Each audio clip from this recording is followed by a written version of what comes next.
Hello there, and welcome to my session 4 video journal. Today we are talking about the biblical guidelines for decision making and conflict.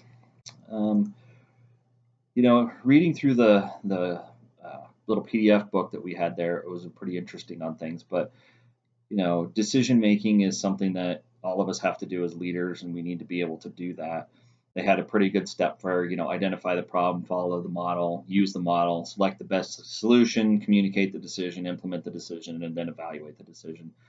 That's a pretty solid model to follow for most people, being able to go in and do that. One of the things I really enjoyed reading through this was the statement where it says, never make a decision when you are angry, upset, or under pressure. Do not make decisions too quickly.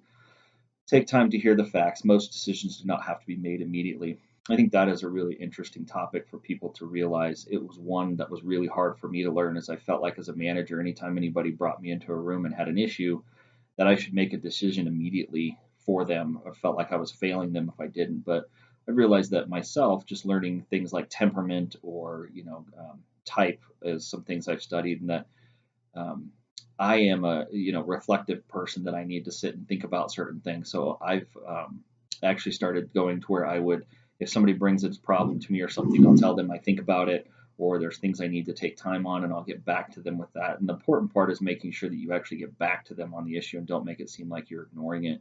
But I like that it says it is Satan who pushes and causes panic and hurry. The Holy Spirit leads you gently. Never be in a hurry in the decision making process. And I just think that's really good for people to listen to. The other part about conflict, I mean, that's a big one that we all have to deal with.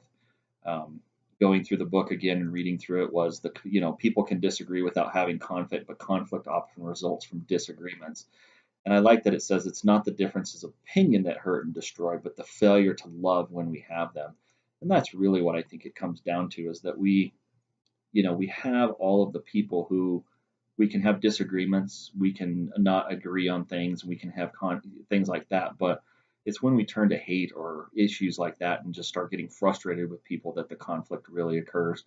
Um, it was funny because when I started reading about what we were going to be learning, and that is the conflict, the first thing that came to my mind is, I didn't grow up with a lot of biblical verses or going to the church. So Matthew 18:15 through 7 was kind of a new one for me recently in the last 10 years or so.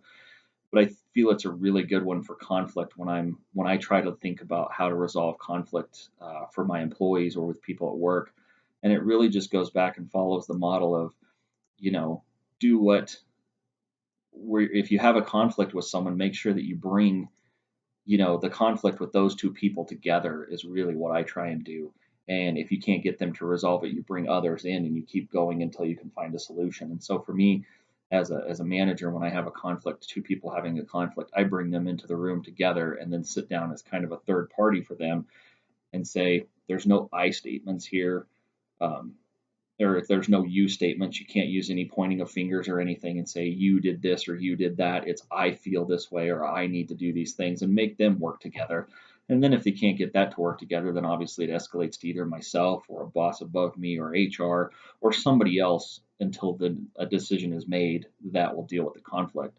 And that's just the way I like to kind of deal with it. We kind of call it a three-way clearing, is what I've learned it as, being through going through like coaching and stuff like that, is to bring everyone into the room, and get the solution taken care of right then and there and try and resolve the conflict.